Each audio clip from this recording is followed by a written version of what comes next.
গুহার হাঁক। অনেকদিন আগের কথা। একটা সিংহ বহুদিন যাবৎ ক্ষুধার্ত ছিল। অনেকক্ষণ বাদে সে এক শিকারের পেছনে দৌড়ল বটে, কিন্তু শিকার তার হাত ফসকে বেরিয়ে গেল। সিংহ ততক্ষণে ক্লান্ত, পরিশ্রান্ত। কোনো শিকার না পাওয়ার দরুন সে নিরাশ হয়ে জঙ্গলের উদ্দেশ্যে রওনা দিল। রাস্তায় সে দেখতে পেল একটা গুহা। সিংহ একটু আরাম করার জন্য সে গুহার ভেতরে ঢুকে পড়ল। সে এটাও ভাবল যে কোনো জন্তু যদি ভেতরে থেকে থাকে তাহলে সে তাকে খেয়ে ফেলবে। ভেতরে গিয়ে সিংহ দেখল যে গুহা যে খালি। সে কিন্তু ভেতরেই রয়ে গেল আর অধীর আগ্রহে কোনো জন্তুর আসার অপেক্ষায় রইল। এই গুহাটা আসলে এক শিয়াল বাবাজির, যে বাইরে গেছিল। ফেরত এসে সে দেখল যে গুহার বাইরে কোনো জন্তুর পায়ের ছাপ, যা গুহার ভেতরে চলেছে। শিয়াল বড় চিন্তায় পড়ে গেল। আরে, এটা কার পায়ের ছাপ?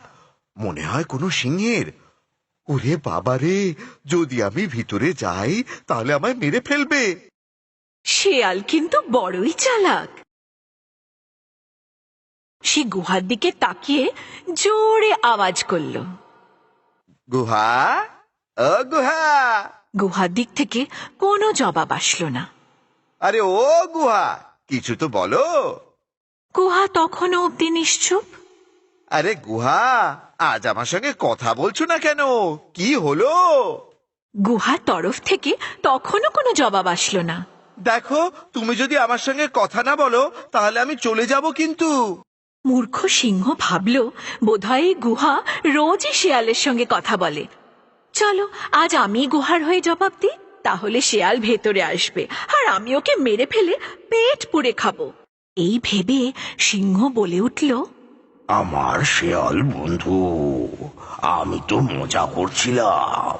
ভেতরে কেউ নেই, নিশ্চিন্তে চলে এসো ভাই। শিয়াল বুঝতে পেরে গেল যে এটা সিংহের আওয়াজ।